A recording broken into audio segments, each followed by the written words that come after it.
A huge renovation for elder care? $30,000?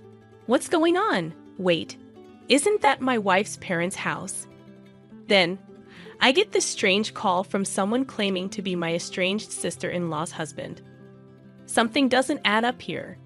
It seems like my sister-in-law might be plotting something. Hi, I'm Martha, a 56-year-old stay-at-home wife. My kids are grown and out of the house now, so it's just me, my husband, and my in-laws living together. Thankfully, I have a good relationship with them, which is nice since I lost my own parents when I was young. With the kids gone, my husband and I are finally enjoying some freedom from parenting duties. When my husband and I tied the knot, we knew we'd eventually share a home with his parents. However, my mother-in-law, who had a rough time with her own mother-in-law, had her house turned into a two-family home for us. Even though we live under the same roof, we each have our own space, which has probably helped our relationship flourish. While my husband is at work during the day, I'd often hang out with my in-laws.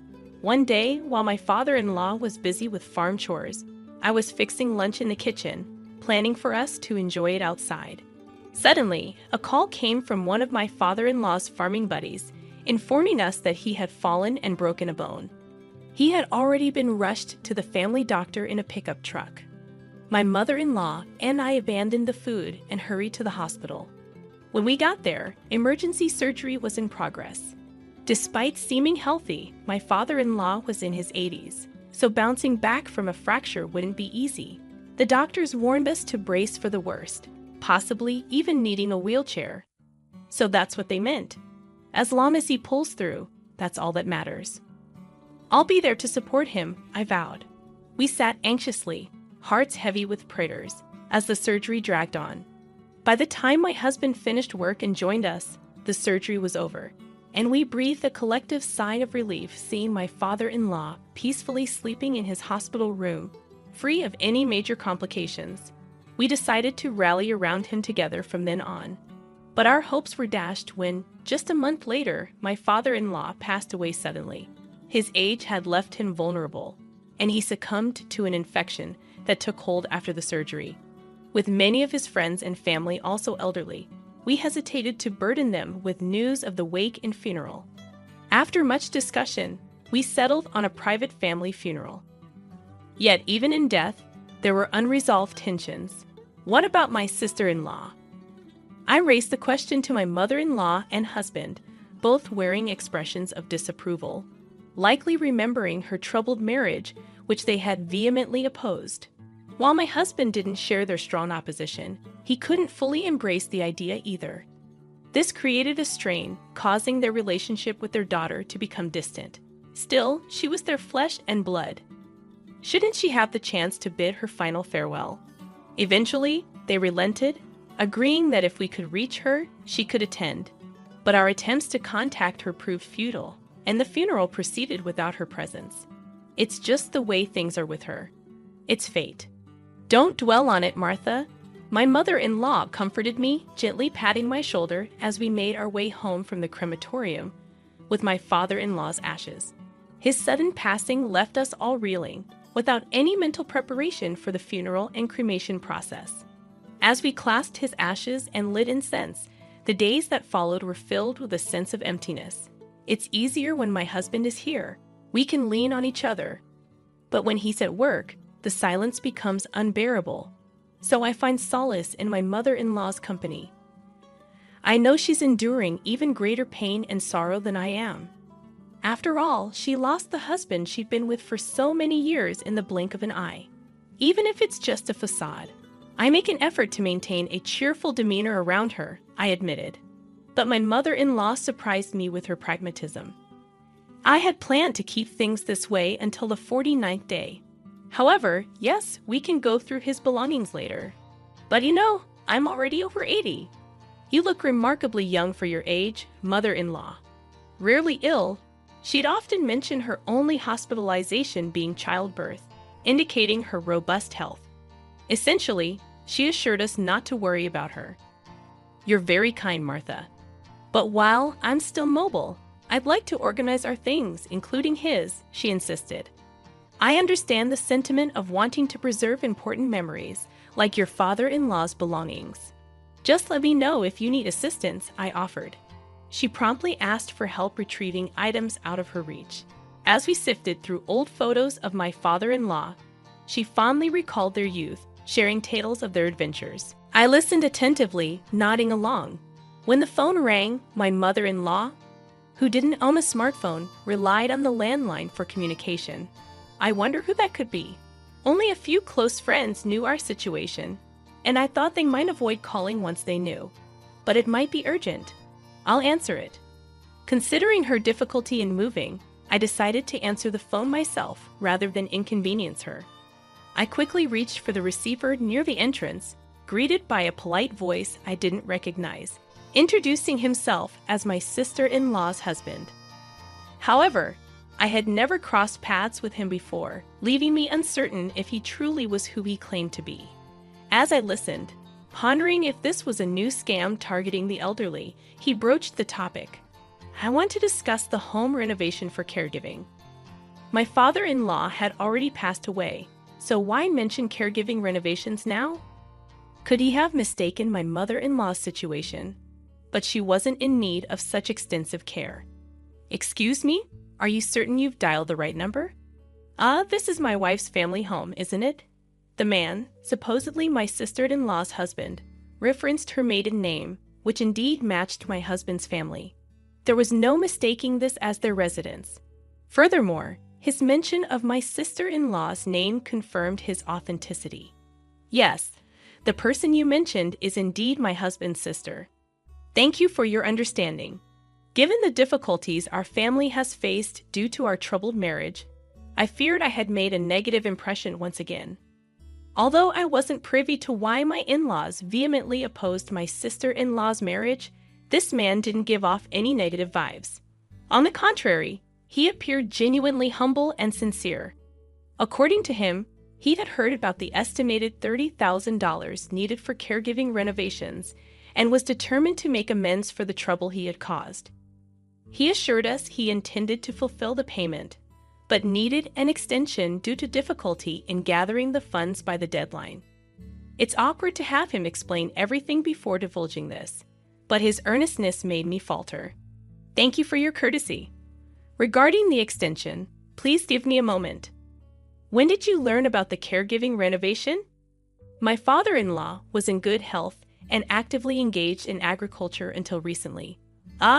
So there was no need for caregiving renovations at all. Past tense. Yes, my father-in-law passed away. We just concluded his funeral and cremation. I understand. I could almost sense his panic on the other end of the line. He must have been bewildered by the disparity between what his wife had relayed and the truth I presented. It simply didn't add up for him. Gradually, he confessed to having caused considerable distress to my in-laws.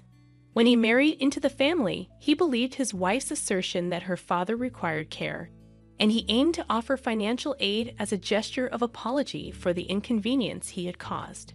He recounted this to me, seemingly sincere in his intentions. I probed how the notion of my father-in-law needing care had arisen. It emerged a few years back. Initially, he appeared to send a fixed sum each month to contribute to caregiving expenses.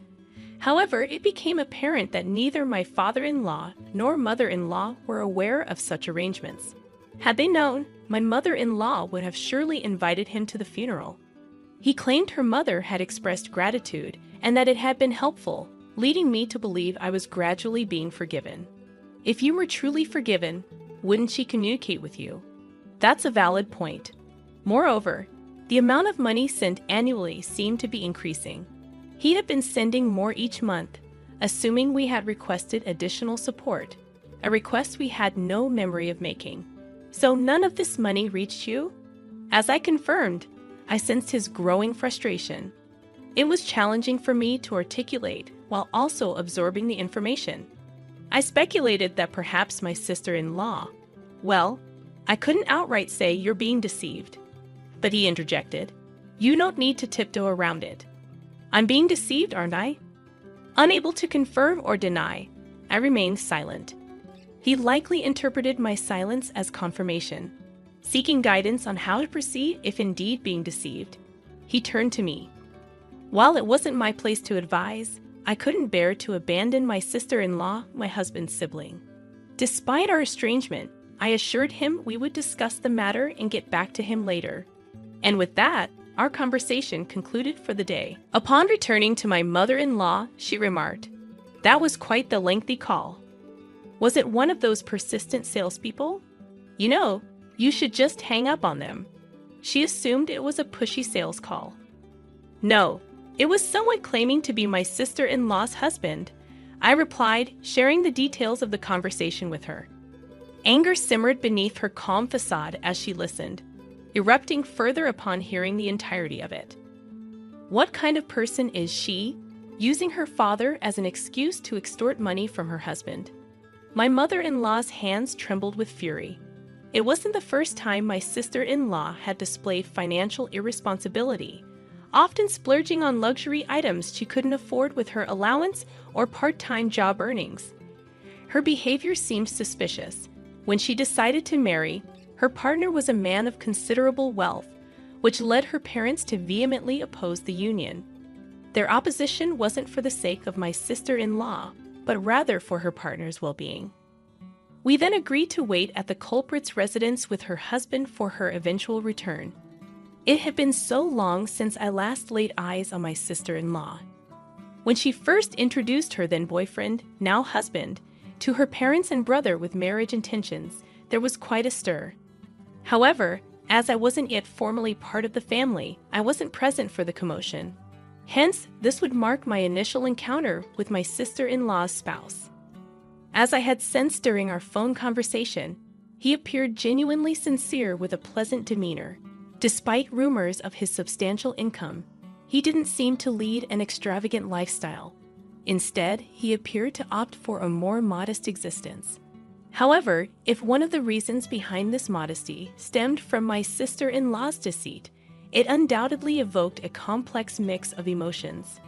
Meeting my sister-in-law again after many years, her unexpected encounter with her mother at home left her visibly stunned, her eyes widening in disbelief as she stood frozen in place. The image I had of my sister-in-law was one of someone with a penchant for flashy things. However, the woman before me now appeared excessively ostentatious, lacking any sense of refinement, which was somewhat disheartening to witness. The three of us had agreed beforehand to play along with my sister-in-law's charade. Initially, we opted not to address her deceit directly. It's been quite some time. "I'm glad to see you're doing well," I greeted her with warmth. Caught off guard by the unexpected kindness, my sister-in-law stuttered in response to her mother, perhaps fearing her lies had been exposed, and she would face reprimand. "I've been wanting to see you again after all these years. How have you been?" We chose not to divulge the truth about her father's passing and upheld the pretense that he was still alive. I offered my apologies for not keeping in touch and exchanged pleasantries accordingly. Humbly, my sister-in-law expressed relief that her mother seemed healthy and admitted to worrying about her. However, conspicuously absent from her remarks was any mention of her father. We were keen to avoid any discussion that might inadvertently reveal the truth about her father's condition or the issue of caregiving expenses. It appeared that my husband and she had crossed paths before, yet her deception remained undetected. Perhaps she believed she could continue her charade without consequence. "Your mom seems pleased. It looks like you two are doing well together," remarked my mother-in-law. She was hopeful that her daughter would mend her ways and gradually start supporting her husband. The strategy was to shower her with praise in the hopes of prompting a change of heart. Somehow, my sister-in-law went a step too far, assuring my mother-in-law that she would provide caregiving support if needed and even insisted not to worry about finances. It's astonishing she could make such promises in front of her husband, who had been supporting her with good intentions. My heart went out to him as he listened to it all, I lamented. Expressing our gratitude, we took our leave that day. Judging from her actions, it seemed probable that my sister-in-law had been diverting the money she requested for her own use. Uncertain of where the hefty sum of $30,000 had disappeared to, We opted to hire a private investigator to delve into her financial affairs. The monthly caregiving funds, totaling several $1,000s, were evidently being redirected for her personal benefit. However, what unfolded was a shocking revelation. She was deeply entangled with a favored club host, lavishing him with financial support in a bid to elevate his status. Her extravagant spending included purchasing costly bottles and accumulating debts she couldn't settle each month. As the host faced mounting pressure to settle his unpaid bills, amounting to $30,000, my sister-in-law's husband was incensed, realizing he could no longer turn a blind eye. He meticulously orchestrated his plans while she was away on a trip with her preferred host, oblivious to the unfolding events. Upon returning home a few days later, she was met with a stark reality. Her house was devoid of furniture or personal belongings, leaving her in a state of panic, frantically attempting to reach her husband to no avail. She eventually contacted me in distress. Initially hysterical, she immediately quieted down when I nonchalantly inquired about her trip with the club host. Unable to question how I was aware of her actions without admitting guilt, she found herself at a loss for words. Now it was my turn to confront her, leaving no room for rebuttal. Your deception hasn't gone unnoticed. You've betrayed not only your mother and husband, but also shattered any trust others may have had in you. Furthermore, the father-in-law you exploited as an excuse has passed away. It wasn't entirely her fault for being unaware of her father's passing, but using his supposed care as a pretext to solicit money was unquestionably wrong. I made it clear that her ex-husband was also privy to the truth, and upon realizing she had been abandoned, she erupted into a fit of screams over the phone, resembling a person unhinged. Refusing to engage with her ex-husband and unwilling to burden my elderly mother-in-law further, I volunteered to act as an intermediary with my sister-in-law. Despite her continued protests over the phone, she evoked pity in a way, oblivious to her father's demise and exploiting him as a means to an end. Though she might harbor regrets, it was too late for remorse. I delivered one final message to her. Your ex-husband intends to demand full repayment for the money you squandered on the host. You'll need to find a way to settle the $30,000 debt on your own. Subsequently, she received legal documents from a lawyer. Despite her request to speak with her husband, he remained resolute, unable to stomach any interaction with his ex-wife, even for legal proceedings. With no room for negotiation, my sister-in-law was left to eke out a modest living while grappling with the weight of her debts. Naturally timid, she lived in perpetual fear of the lawyer's notices and the unwelcome visits from debt collectors. As for us, we resumed our ordinary lives. While it took some time to sift through my father-in-law's belongings, we resolved to move forward as a family, including his share. Recently, my mother-in-law has begun showing signs of decline, hinting that the day she'll require care may be nearing. Since we couldn't do much for my father-in-law, my husband, and I pledged to do our utmost for my mother-in-law. Let me introduce myself. My name is Emily, and I want to tell you about how I met the love of my life and how our journey unfolded. It was a warm summer evening when fate intervened and brought James into my life. A close friend of mine, Sarah, was hosting a small gathering at her place, and I was excited to catch up with old friends and meet new ones. Little did I know that this particular evening would change my life forever. As I walked into Sarah's living room, my eyes immediately locked with those of a handsome stranger. He had a charming smile that could light up the darkest room, and his warm brown eyes seemed to hold a world of stories. I couldn't help but be drawn to him. Our initial conversation was filled with laughter and a sense of ease.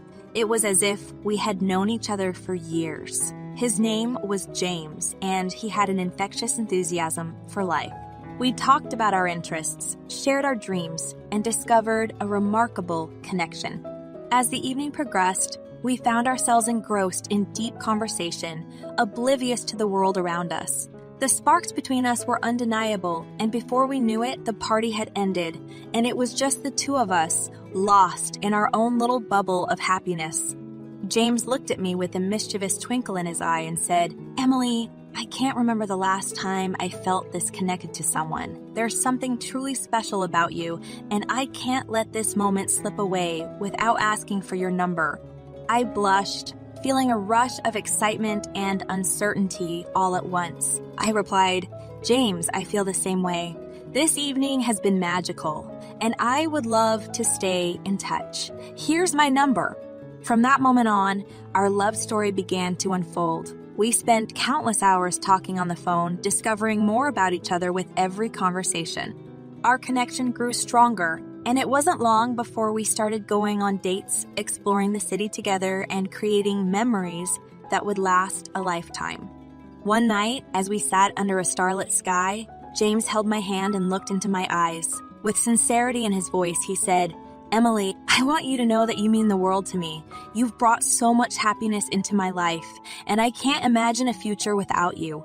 Will you be mine?" Tears welled up in my eyes as I replied, "James, you have captured my heart completely. I love you with all that I am, and I would be honored to be yours forever." In that moment, as we sealed our love with a tender kiss, I knew deep in my heart that James was the one I had been waiting for.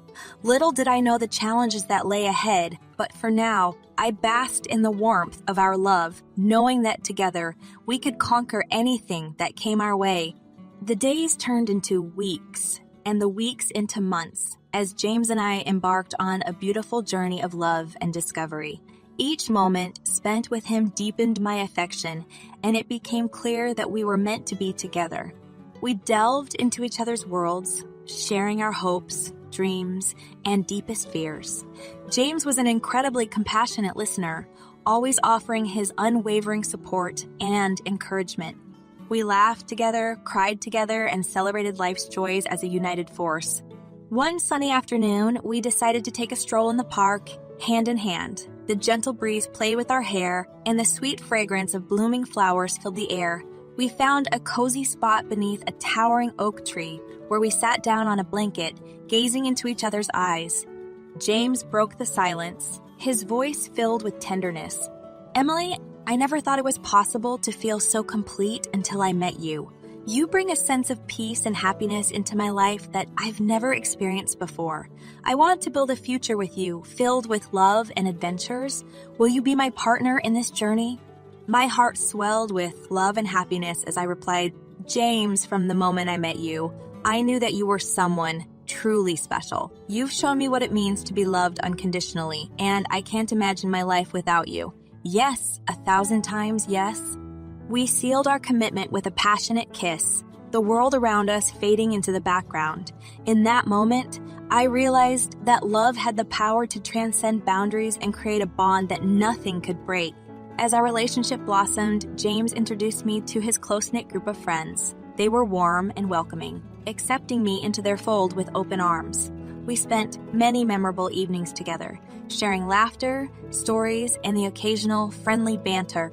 One night, during a dinner gathering at our friend Mark's house, the topic of marriage came up. Mark, always the joker, turned to James and me with a mischievous grin. "So, when are you two lovebirds going to tie the knot? We're all waiting for a grand wedding."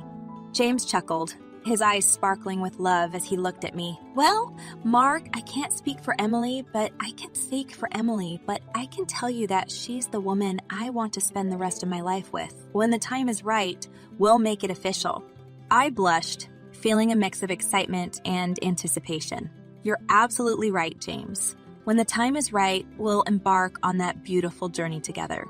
From that day forward, the idea of marriage lingered in the back of our minds, a symbol of the deep commitment and love we shared. We continued to nurture our relationship, cherishing every moment and building a foundation of trust and understanding.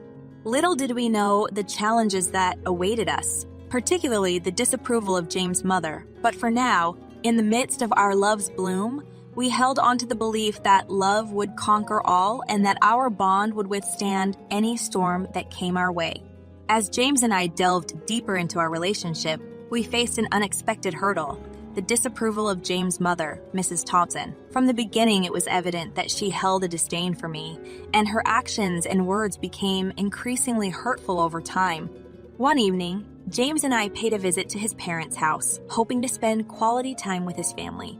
However, as soon as we entered, Mrs. Thompson's icy glare fell upon me. The atmosphere in the room shifted, and tension hung in the air like a heavy cloud.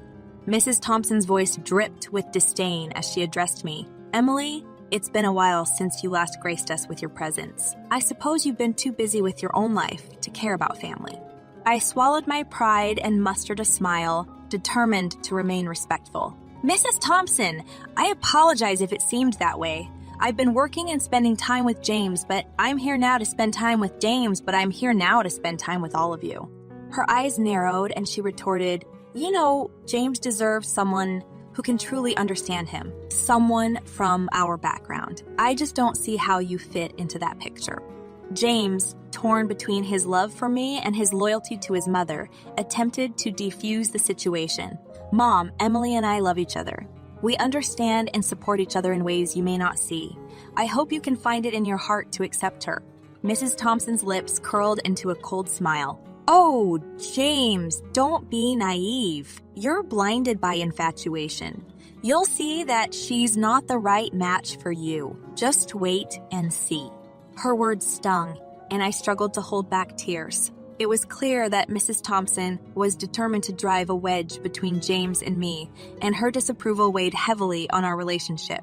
In the following months, Mrs. Thompson's hostility only grew more apparent. She would make passive, aggressive remarks, belittle me in front of others, and find ways to undermine our bond.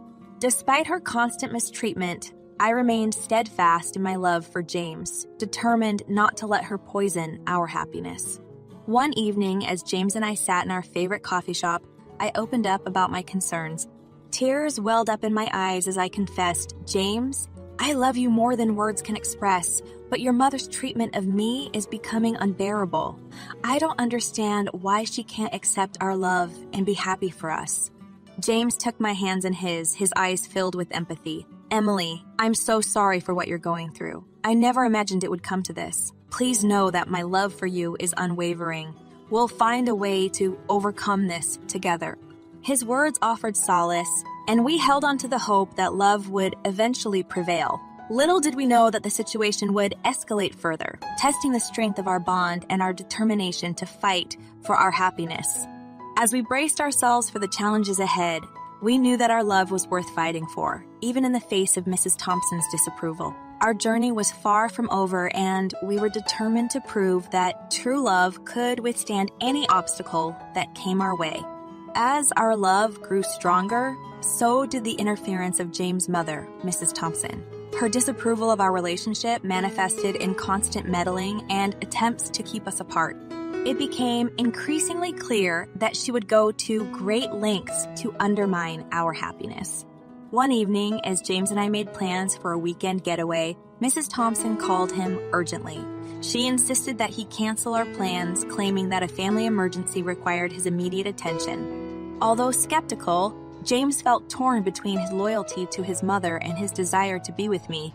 James hesitated, his voice filled with frustration as he spoke to his mother on the phone. "Mom, I understand your concern, but Emily and I have been looking forward to this trip for weeks. Can it wait? I want to be there for you, but I also want to prioritize our relationship." Mrs. Thompson's voice grew stern. "James, I am your mother, and family should always come first. This trip can wait. You need to be here with us. Your priorities should align with ours." James sighed, torn between his love for me and his sense of duty. He turned to me, his eyes filled with regret. "Emily, I'm so sorry, but I have to cancel our trip. My mother insists that it's urgent, and I can't ignore her pleas." As disappointed as I was, I understood James' predicament. I reassured him, "James, I understand. Family is important, and if your mother needs you, I won't stand in the way. Just know that I'm here for you, and we'll make up for this another time." It became a pattern. Mrs. Thompson would find excuses for James to spend less time with me, manipulating him into prioritizing her desires over our relationship. We both felt the strain of her interference, and it tested the strength of our love.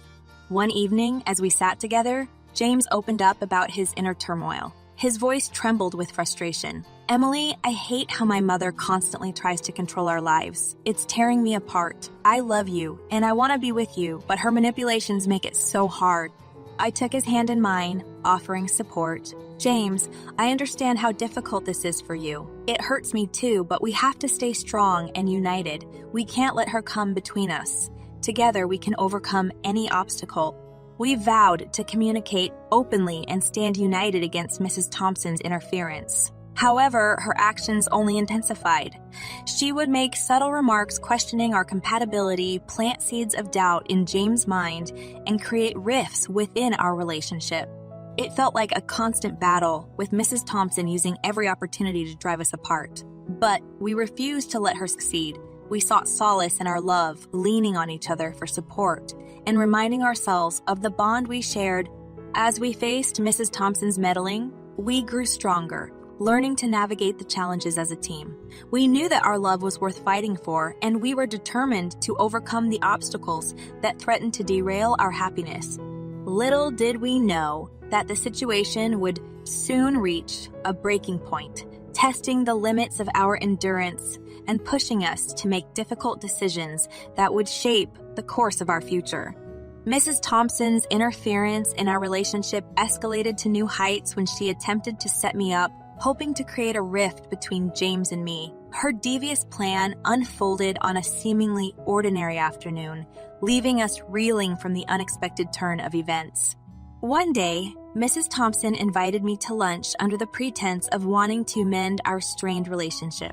Though skeptical, I agreed, hoping that maybe this would be a chance for us to find common ground. As we sat at a quaint cafe, Mrs. Thompson wore a disingenuous smile, her eyes calculating. She leaned in closer, her voice dripping with false sincerity. Emily, I want you to know that I've been reflecting on our relationship. I realize that I may have been too harsh on you. Let's start anew, shall we? I cautiously reciprocated her gesture, hoping that her words carried genuine intentions. Mrs. Thompson, I appreciate your willingness to reconcile. I believe that we can find a way to coexist peacefully for the sake of James and our relationship. Little did I know that Mrs. Thompson had ulterior motives lurking behind her seemingly friendly facade. As our conversation progressed, she subtly dropped hints about a well-to-do acquaintance of hers, insinuating that I should explore other romantic possibilities. With feigned concern, Mrs. Thompson leaned forward, her eyes filled with false empathy. Emily, have you ever considered that maybe James isn't the best match for you? I have a friend, Charles, who is quite successful. He could offer you a life of luxury and stability. Maybe it's time to reconsider your choices. Shock and disbelief washed over me as I realized the depths to which Mrs. Thompson would stoop to sabotage our relationship. Anger began to boil within me, but I maintained my composure, refusing to give her the satisfaction of seeing me crumble. I responded, my voice steady, but laced with indignation. Mrs. Thompson, I am committed to James, and no amount of manipulation will change that. I love him, not for his wealth or success, but for the person he is. I won't entertain these suggestions any further. Mrs. Thompson's mask slipped, her eyes filled with fury. You're making a grave mistake, Emily. Mark my words, you'll regret it. With a heavy heart, I left the cafe realizing that Mrs. Thompson's attempt to set me up was just another desperate ploy to tear us apart. It was a painful reminder of the toxic influence she held over our lives. That evening, I confided in James, recounting the encounter in detail. His face twisted in a mix of anger and sadness as he listened to my words. Emily, I am so sorry you had to go through that. My mother's actions are unacceptable, and I can't stand by and let her continue to manipulate us. We need to take a stand, determined not to let Mrs. Thompson's schemes dictate our happiness any longer. We decided it was time to confront her and assert our boundaries. We knew it wouldn't be easy, but we couldn't allow her toxic presence to poison our love any further. As we prepared to face the storm that lay ahead, we held onto each other tightly, ready to navigate the turbulent waters together. We were determined to protect our relationship and reclaim the happiness that Mrs. Thompson had tried so hard to steal from us. The tension between us and Mrs. Thompson reached its breaking point on a fateful night that would forever be etched in our memories. It was a night filled with despair and heartache as the depths of Mrs. Thompson's cruelty were unveiled. James had planned a surprise dinner for us at a cozy restaurant, hoping to create a moment of respite from the turmoil we had been facing. However, as we arrived at the restaurant hand in hand, a sinking feeling washed over me. Mrs. Thompson was already there, waiting with a smug smile on her face. She greeted us with false warmth, her eyes gleaming with malice. "James, Emily, how lovely of you to join me. I thought it would be nice for us to have a family dinner and clear the air." My heart sank as I realized that Mrs. Thompson had orchestrated this meeting with the intention of causing more pain. I glanced at James, searching for reassurance and strength. James, aware of his mother's manipulative ways, responded with caution. "Mother, we've had enough of your interference. This is supposed to be a special evening for us, and we won't allow you to ruin it." Mrs. Thompson's smile twisted into a cold sneer. "Oh, my dear James, you underestimate the power I hold over your life. I will do whatever it takes to protect you from this mistake." Her words struck a nerve, and a mix of anger and sadness coursed through me. I mustered the courage to confront her, my voice trembling with a mixture of determination and vulnerability. "Mrs. Thompson, I love your son with all my heart, and I have endured enough of your cruelty. You can't control our lives forever. We deserve to be happy, and we won't let you tear us apart." As the tension in the room escalated, I felt a sudden, sharp pain on my cheek. Mrs. Thompson had slapped me, her actions fueled by rage and contempt. Stunned, I stood there, tears welling up in my eyes as she launched into a tirade of insults and accusations. "You are not worthy of being my son's wife. I will never accept you into our family. You've poisoned his mind, and I won't allow you to ruin his life any further." The weight of Mrs. Thompson's words and the sting of her physical assault were unbearable. I turned to James, my voice choked with anguish. "James, how can you allow her to treat me this way? I can't endure her abuse any longer. I need to leave."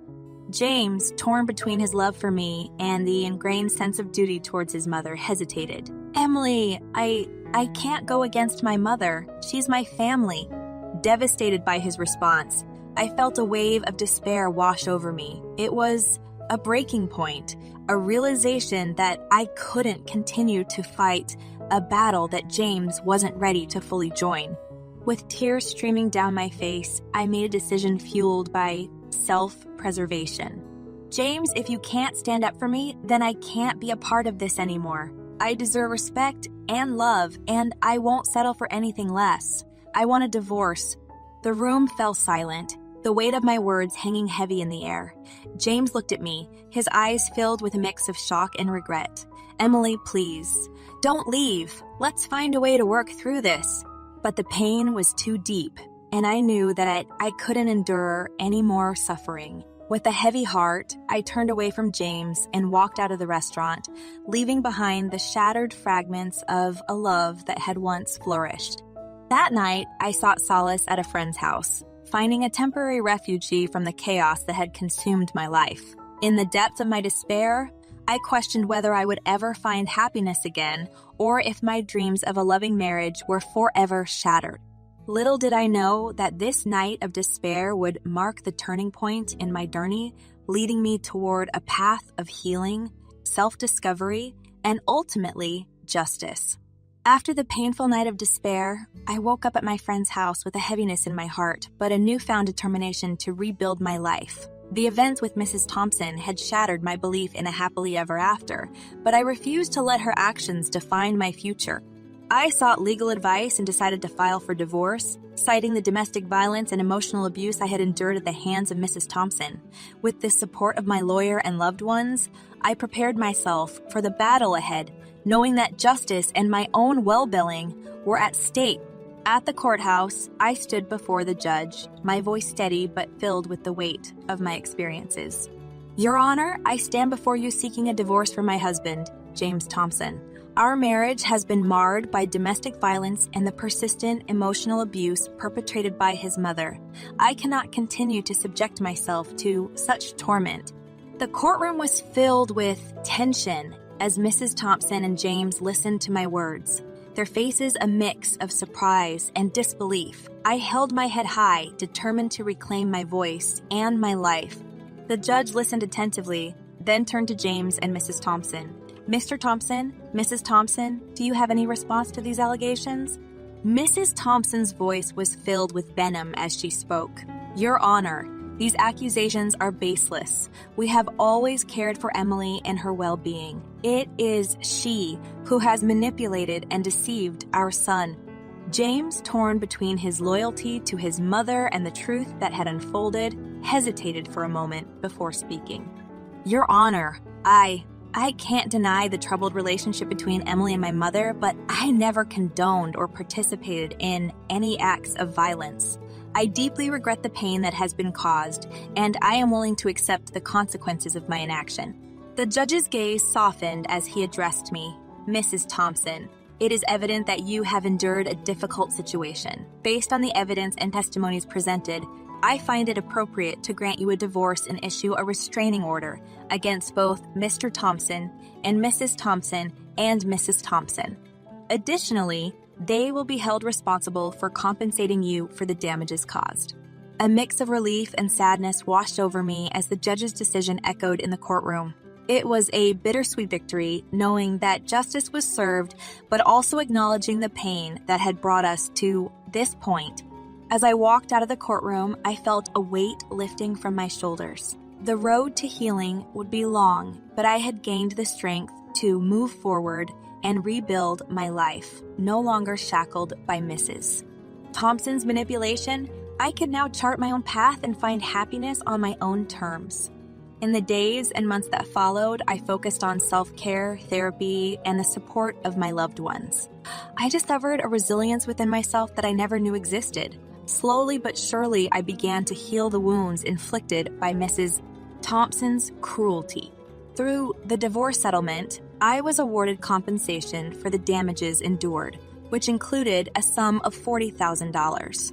It served as a reminder that my pain and suffering were not in vain, and that I had prevailed against the injustice I had faced. With each passing day, I grew stronger and more determined to create a life filled with love, happiness, and independence. I found solace in my own company, surrounded myself with supportive friends, and pursued my passions with renewed vigor. While the scars from that tumultuous chapter would always be a part of my story, I refused to let them define me. I emerged from the darkness with a newfound appreciation for my own worth and the knowledge that I had the strength to overcome any obstacle. As I closed the chapter on my marriage and the toxic influence of Mrs. Thompson, I embraced a future filled with hope and the promise of a love that would honor and cherish me. I had found the strength to move on, to rewrite my own narrative, and to create a life that was truly my own.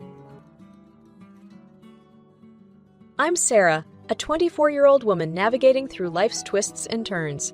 Let me give you a closer look at the key players in this story and the events that brought us all together. First, there's me, Sarah. I'm a free-spirited and ambitious individual, always striving to make the best out of every situation.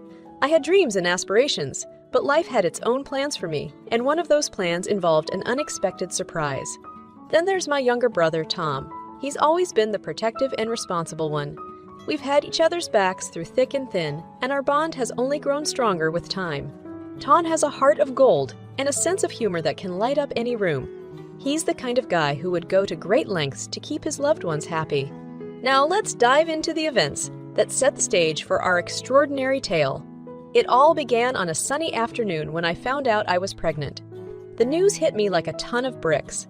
I wasn't ready for this, both emotionally and financially. Thoughts of disappointment and worry flooded my mind. How would our conservative family react to an unmarried pregnant daughter? Would they understand? Accept me? These questions swirled around, filling me with apprehension. But I couldn't keep it a secret from Tom. He was my confidant, my partner in crime. So one evening, I mustered up the courage to sit him down and spill the beans. "Tom, there's something important I need to tell you," I began, my voice trembling slightly. He looked at me with concern, his eyes filled with curiosity. "What is it, Sarah? You know you can tell me anything." Taking a deep breath, I let the words escape. "I'm pregnant, Tom." The room fell silent for a moment. As the weight of my confession sank in, I could see a mix of surprise and concern flicker across his face. "Sarah, I don't know what to say," he stammered, searching for the right words. "But remember, you're not alone in this. We're in this together no matter what." Tears welled up in my eyes as relief washed over me. Knowing that I had my brother's support meant the world to me. "I'm scared, Tom," I admitted, my voice trembling. "What will our family say?" He reached out and gently squeezed my hand, his touch offering comfort. "I can't predict their initial reaction, but I promise you, Sarah, I'll be by your side. We'll face whatever comes together." And just like that, our bond grew stronger, our connection unbreakable. Little did we know that our lives were about to take an even more unexpected turn, intertwining with Tom's wedding plans and the turbulent events that lay ahead. As the days passed, the weight of my pregnancy news settled upon me like an ever-present companion. I had come to terms with the reality of the situation, and despite my initial worries, a sense of excitement began to blossom within me. I was going to be a mother, and the love I felt for the tiny life growing inside me was indescribable. But amidst my personal journey, another surprise was about to unfold. My younger brother Tom dropped a bombshell of his own. He was getting married. The timing couldn't have been more unexpected, and our family was thrust into a whirlwind of emotions. One evening, Tom called for a family meeting. We all gathered in the living room, anticipation hanging in the air. With a nervous smile, he announced, "I have something important to share with all of you. Lisa and I have decided to take our relationship to the next level. We're getting married." A chorus of gasps and cheers filled the room. Everyone was elated, but mixed emotions swirled within me. On one hand, I was genuinely happy for my brother, knowing he had found someone who brought him joy. On the other hand, I couldn't shake the fear of how my pregnancy would impact the family's perception of Tom's joyous occasion. As the commotion settled, my mother's eyes fell upon me, concern etched across her face. "Sarah, dear, what about you? How do you feel about all this?" I took a deep breath, mustering up the courage to respond. "Mom, I'm happy for Tom and Lisa. They deserve all the happiness in the world." I paused, my voice quivering slightly. "But there's something I need to tell you all too. I'm pregnant." Silence filled the room, punctuated only by the sound of collective breaths being held. The atmosphere was thick with anticipation as my family processed the unexpected news. Finally, my father spoke up, his voice filled with a mix of concern and love. "Sarah, we didn't see this coming, but you're our daughter, and we will support you through this journey. We may need some time to adjust, but know that we love you." I felt a weight lifted off my shoulders, grateful for their initial understanding. But deep down, I couldn't help but worry about how my pregnancy would overshadow Tom's wedding day. Tom, always the one to diffuse tension with his humor, chimed in, "Well, it seems like our family has a flair for surprises. 2 big announcements in one night. Who would have thought?" A wave of laughter washed over the room, breaking the tension and bringing a sense of relief. Tom's ability to lighten the mood was a testament to his character and the love he had for our family. In that moment, I realized that despite the challenges we were about to face, we were a united front. We were a family that would weather any storm together. The day of Tom's wedding had finally arrived, and the air was thick with anticipation and nervous excitement. As I stood in front of the mirror, adjusting my dress to accommodate my growing belly, I couldn't help but feel a mix of joy and anxiety. It was a day meant to celebrate love and unity, but I couldn't shake the fear of how my pregnancy would impact the events to come. The ceremony took place in a beautiful garden adorned with vibrant flowers and shimmering fairy lights. The atmosphere was filled with love and happiness, but there was an underlying tension, a feeling that something was amiss. As the guests settled into their seats, I found myself scanning the room, searching for a familiar face that would offer solace amidst my insecurities. Tom, looking dashing in his suit, caught my eye, and he gave me a reassuring smile. In that moment, I felt a glimmer of hope, knowing that my brother had my back. However, as the ceremony progressed, I noticed a change in the demeanor of Tom's bride, Lisa. She seemed distant and cold, and I couldn't shake the feeling that something was off. My uneasiness grew when Lisa's gaze landed upon me, a flicker of disdain crossing her eyes. As the vows were exchanged and the couple pronounced husband and wife, a wave of applause erupted, but it was quickly overshadowed by Lisa's unexpected outburst. Turning to me, she spat, "What are you doing here? These seats are not meant for people like you. Leave." The room fell silent. the tension thickening as her words hung in the air. The guests exchanged bewildered glances, unsure of how to respond. I felt my cheeks burn with embarrassment and humiliation. Tom, always quick to defend me, stepped forward, trying to defuse the situation. "Lisa, please, it's our wedding day. Let's focus on the love and celebration," he pleaded. But Lisa was relentless. Her voice dripped with venom as she continued. "You always prioritize her over me. It's clear where your loyalties lie. I deserve better." The room buzzed with whispers and murmurs, a mixture of shock and disbelief reverberating through the crowd. My heart ached, feeling the weight of Tom's turmoil and the strain on our family's bond. Unable to bear the humiliation any longer, I turned to Tom, my voice trembling with hurt. "Maybe she's right, Tom. Maybe she's right, Tom. Maybe I should leave. This day is about you and Lisa, and I don't want to ruin it." Tom's eyes widened. Disbelief etched across his face. "No, Sarah, don't you dare think that. This day is about us, about family, and you are a part of that. I won't let anyone make you feel unwelcome." With those words, Tom took my hand, and together, we walked away from the wedding ceremony, leaving behind the chaos and heartache. As we stepped out into the crisp evening air, I felt a mix of emotions. Sadness, anger, but also a renewed sense of strength. Tom had shown me that our bond was unbreakable, that we would face the challenges together. After the shocking incident at Tom's wedding, the air was thick with tension and confusion. Tom and I retreated to a quiet corner outside the venue, seeking solace in each other's presence. The hurtful words of his bride, Lisa, lingered in the back of my mind, replaying over and over again. "Why would she say such things, Tom?" I questioned, my voice tinged with sadness. "I've never done anything to deserve that kind of treatment." Tom sighed, his eyes filled with a mix of frustration and empathy. "Sarah, I wish I had an answer for you. Maybe she's feeling overwhelmed or insecure, but that doesn't excuse her behavior towards you." I nodded, struggling to comprehend the sudden change in Lisa's demeanor. It was as if a switch had been flipped, and the kindness I had once seen in her had been replaced by resentment. As we tried to collect ourselves, a guest approached us, offering a sympathetic smile. It was Lisa's cousin, Emma, who had always been friendly and warm towards me. "I'm so sorry about what happened," Emma said, her voice filled with genuine concern. "Lisa's behavior was uncalled for, and I can't even begin to understand why she would insult you like that." Tom's brow furrowed, his frustration growing. "Do you have any idea what might be going on with her, Emma? This sudden change is so unlike her." Emma hesitated for a moment, glancing around as if to ensure privacy. "To be honest, Lisa has been under a lot of stress lately. The wedding planning, family pressure, and work-related issues have taken a toll on her. I'm not excusing her behavior, but I think it's a culmination of all these factors." I couldn't help but feel a twinge of sympathy for Lisa, understanding that everyone has their own struggles. However, it still didn't justify her cruel words. Tom's voice grew firm as he spoke. "Regardless of her reasons, no one has the right to treat my sister like that. I won't stand for it." In that moment, I felt a surge of pride for my brother. He had always been my protector, my champion. His unwavering support gave me the strength to face the challenges that lay ahead.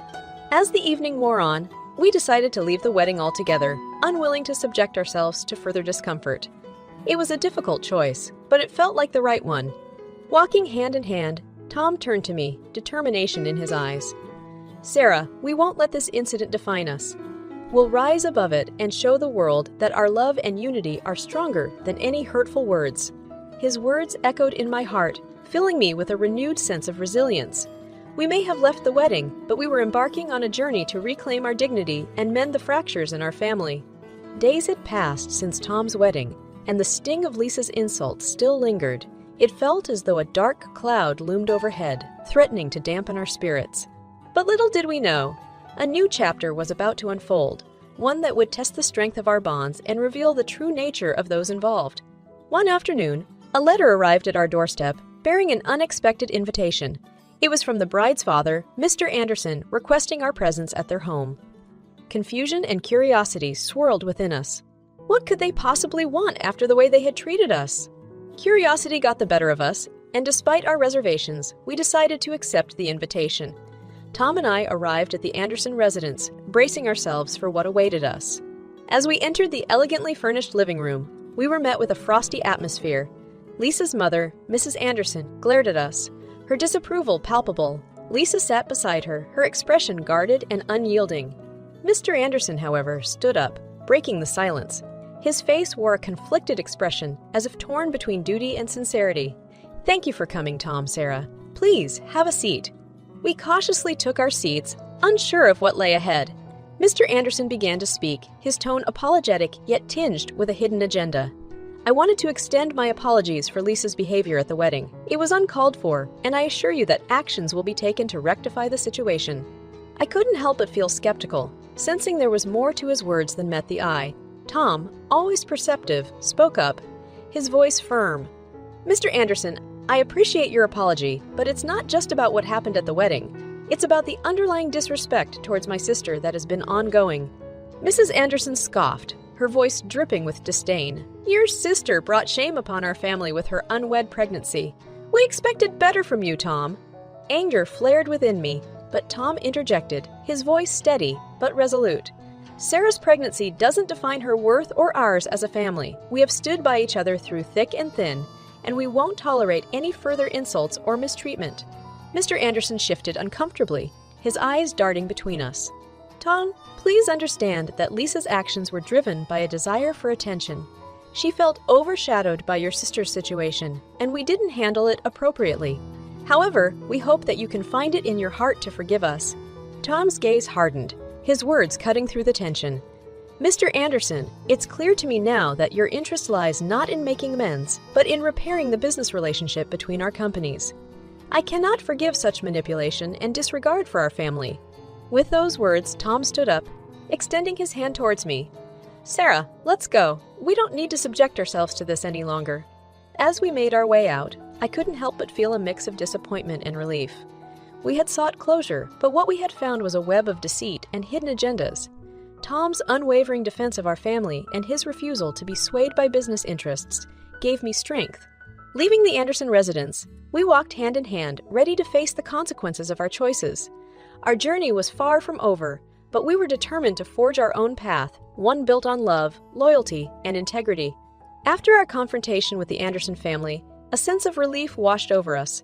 We had made a firm stand against their manipulation and disrespect, choosing to prioritize our family's well-being over any business ties. Little did we know that our decision would ripple through our lives, bringing both unexpected consequences and surprising alliances. A few days later, a letter arrived at our doorstep once again. This time, it bore the seal of the Anderson family's business, indicating that it held more than just a social invitation.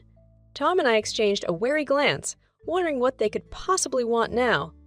With trepidation, we opened the letter, and its contents left us astounded. It was an invitation to an exclusive event hosted by the Andersons, a gala celebrating their company's accomplishments. The invitation came with a personal note from Mr. Anderson, expressing his desire to reconcile and rebuild the fractured relationship. Tom read the note aloud, his voice tinged with skepticism.